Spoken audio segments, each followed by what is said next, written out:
Oh, turn it off. There's nothing on the radio anymore. Para algunos fue un milagro, otros la llamaron el triunfo del analfabetismo. Se encuentra ubicada entre la adoración y el desprecio. That's the most people that ever paid to see a politician.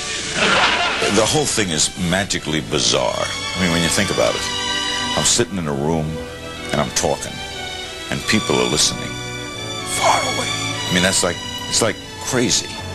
Entre la paloma mensajera y la televisión. Will Irene succeed in recapturing John's love? Will John go back to... Radio made the world smaller, just that fast.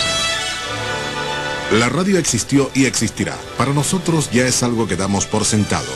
Algo que incluso llegamos a considerar como un medio de segunda al compararlo con nuestro orgullo, la televisión. Pero hace menos de 100 años, descubrir que la gente podía comunicarse a través de grandes distancias sin utilizar cables estimuló al planeta a un nivel jamás igualado. Hoy, en Maravillas Modernas, la radio desde el aire.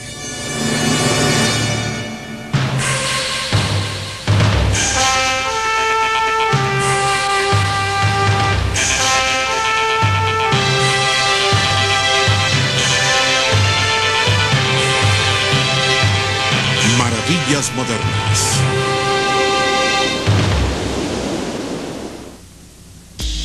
Yesterday, December 7th, 1941, a date which will live in infamy. El 8 de diciembre de 1941, 60 millones de norteamericanos sintonizaron su radio para oír a Franklin Delano Roosevelt pedirle al Congreso que declarara la guerra contra Japón. Ese día de 1941, la radio ocupó la posición central en la vida norteamericana. La gente confiaba en ella al buscar información, entretenimiento, muchas veces religión, y como una línea de vida para conectarse con el mundo que les rodeaba. Nadie conoció el poder de la radio mejor que Roosevelt, quien con excelentes resultados la utilizó para tranquilizar a los norteamericanos durante los oscuros días de la depresión. Ahora, una vez más, escucharían la voz familiar de su presidente en hogares, oficinas, restaurantes, supermercados o estaciones de gasolina. La radio estaba en todas partes, era algo normal, a pesar de que solo pocas décadas antes no había existido.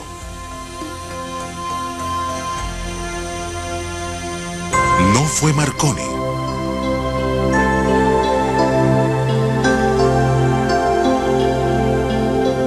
La mayoría le atribuye a Guillermo Marconi el haber inventado la radio, quien también es reconocido como el inventor del telégrafo inalámbrico, cuya patente obtuvo en 1896. Aunque era un brillante científico, Marconi no trabajó solo, tuvo muchos colaboradores y fue él quien se convirtió en el exponente y beneficiado de siglos de investigación en el área de la electricidad magnética.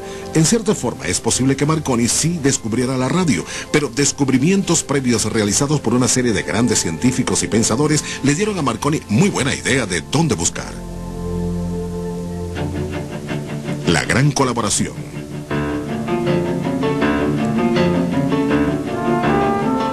La sed de guerra del ser humano creó la necesidad de comunicarse rápidamente a grandes distancias con el fin de llevarle ventaja a sus enemigos. Los caballeros medievales usaban el reflejo de la luz del sol sobre sus escudos como señales. Los soldados de Napoleón confiaban en sus trompetas y tambores. Los indios nativos norteamericanos intercambiaban señales de humo, mientras que los colonos norteamericanos se comunicaban con banderas. A principios del siglo XIX, el descubrimiento y desarrollo del electroimán hizo científicamente posible la comunicación telegráfica. En 1835, Samuel Morse envió su primer mensaje de puntos y rayas a través de los cables del telégrafo desde Washington a Baltimore. A comienzos de la Guerra Civil, el mismo país que estaba a punto de dividirse por un conflicto entre norte y sur, acababa de ser unificado de este a oeste al completarse la instalación de un cable demográfico transcontinental. 2 años después de terminar la guerra, se tendió un cable transatlántico. Poco tiempo después de instaladas las líneas telegráficas, los científicos se percataron de que la corriente eléctrica se escapaba de los cables, magnetizando objetos metálicos situados a distancias considerables. La causa de este fenómeno permaneció como un misterio hasta 1856, cuando James Clerk Maxwell, un físico inglés, probó matemáticamente que los impulsos eléctricos viajan en el espacio en forma de ondas. Estas ondas electromagnéticas, escribió, tienen la misma forma y la misma velocidad de la luz.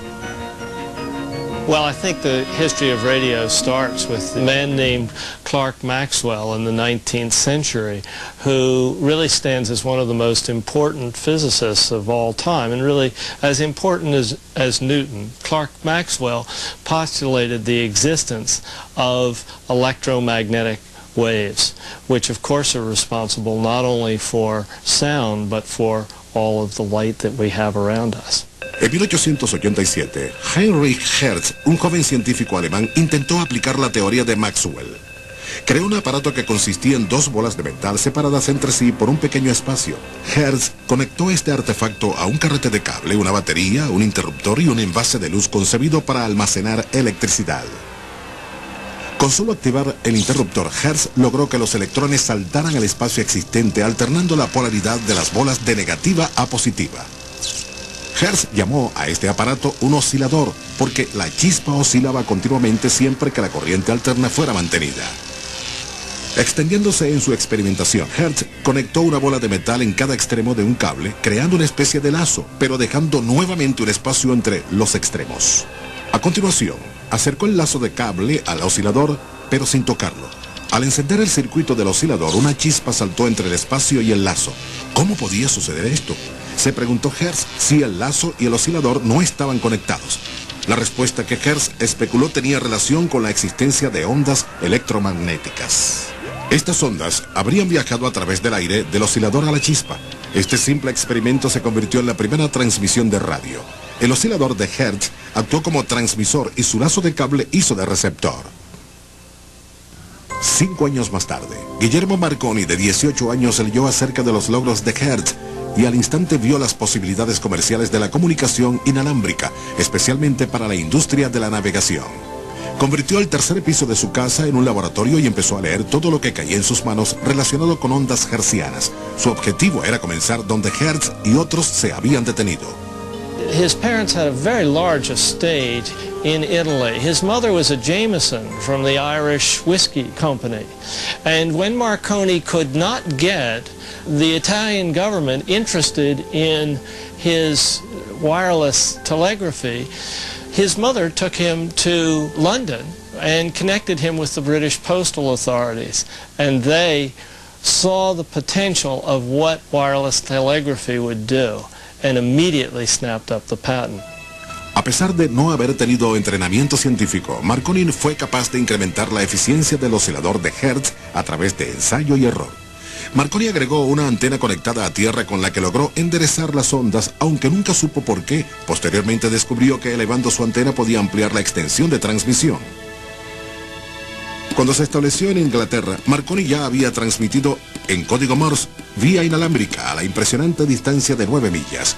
En 1898, Marconi logró transmitir los resultados de una competencia de yates desde un motorremolcador, permitiendo que los periódicos imprimieran historias sobre la carrera antes de que los yates se regresaran a la costa. Como consecuencia, los dueños de embarcaciones comenzaron a adquirir sistemas inalámbricos y los instalaron en sus naves. El 27 de marzo de 1899, Marconi envió una señal inalámbrica a Francia a través del canal inglés. Lo que opacaba un poco los logros de Marconi, aunque solo fuese en su mente, era el hecho de pensar que la comunicación inalámbrica solo tendría éxito si era privada. El telégrafo y el teléfono eran privados, conectaban únicamente a la persona que transmite y al receptor. Pero la comunicación inalámbrica podía ser captada por cualquiera con un receptor. Para él, la privacidad era la clave del éxito en las comunicaciones, pero antes de aislar las señales, tenía que distinguir unas de otras. En Inglaterra, Sir Oliver Lodge había patentado la planta para regular la longitud de onda del transmisor, logrando que el receptor sintonizara solo esa onda. Marconi le compró la patente. A comienzos del nuevo siglo, ya el aire estaba plagado de señales inalámbricas consistentes solo de puntos y rayas. En 1901 se realizó el primer mensaje transatlántico a través de comunicación inalámbrica. 4 años después, el buque de vapor Arapao usó por primera vez el Código de Emergencia Internacional, SOS. Poco tiempo después, a toda la flota naval norteamericana se le incorporó el equipo de Marconi. Podemos hablar.